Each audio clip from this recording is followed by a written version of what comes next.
আদরের মেয়েকে হারিয়ে এভাবেই বিলাপ করছিলেন বাবা।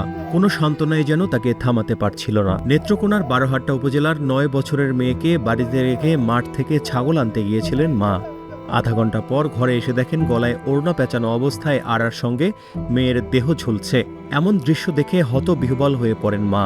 তার চিৎকারে প্রতিবেশীরা ছুটে এসে শিশুটিকে উদ্ধার করে স্থানীয় উপজেলা স্বাস্থ্য কমপ্লেক্সে নিয়ে যান। কর্তব্যরত চিকিৎসক শিশুটিকে মৃত ঘোষণা করে। ৬ মার্চ শুক্রবার বেলা ৮টার দিকে মর্মান্তিক এই ঘটনা ঘটে। মেয়েকে ও ভাত দিয়া ওই ছাগল আনতে গেছে।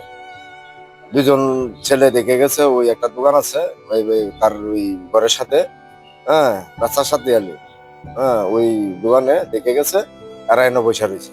তা ছাগল নিয়ে আইসা পরে দেখা যায় মেয়ে ওই কাঠের যে স্টিলের একটা আলমারি আছে, আলমারিটার সাথেই হ্যাঁ একটা দন্না আছে, দন্নার মধ্যে হ্যাঁ ওই গলার হ্যাঁ ওই উন্না দিয়া হ্যাঁ ফাঁসি পটকায় রাখছে। ওদের বিচার হোক, ফাঁসি হোক, আমরা এটা চাই।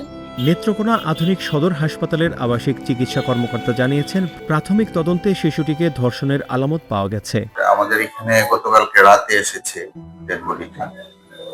তো আমরা এখনো ময়নাতদন্ত করিনি, মেডিকেল বোর্ড গঠন করা হয়েছে এবং কিছুক্ষণের মধ্যে আমরা ময়নাতদন্ত করব এবং হাই ভ্যাজাইনাল সোয়াব আমরা সংগ্রহ করব, যেটা দিয়ে পরবর্তী ল্যাবরেটরি পরীক্ষার মাধ্যমে নিশ্চিত হওয়া যাবে যে তার ধর্ষণ সংক্রান্ত কোনো আলামত আছে কিনা। এমনিতে হচ্ছে প্রাইমারি ভাবে আমরা যেটা দেখেছি বা আঘাতের চিহ্ন আছে, বাকিটুকু আমরা পোস্টমর্টম করার পরে ইনশাআল্লাহ একটা ধারণা আমরা দিতে পারবো। মারা যাওয়া শিশুটি স্থানীয় একটি বিদ্যালয়ের ৩য় শ্রেণীতে পড়ত। ৩ ভাই বোনের মধ্যে সে ছিল সবার বড়। পুলিশ জানিয়েছে, এ ঘটনায় জিজ্ঞাসাবাদের জন্য ৬ জনকে আটক করা হয়েছে। ঘটনায় জড়িতদের দ্রুত শনাক্ত করে আইনের আওতায় নিয়ে আসা হবে। মেহেদী হাসান, প্রথম আলো।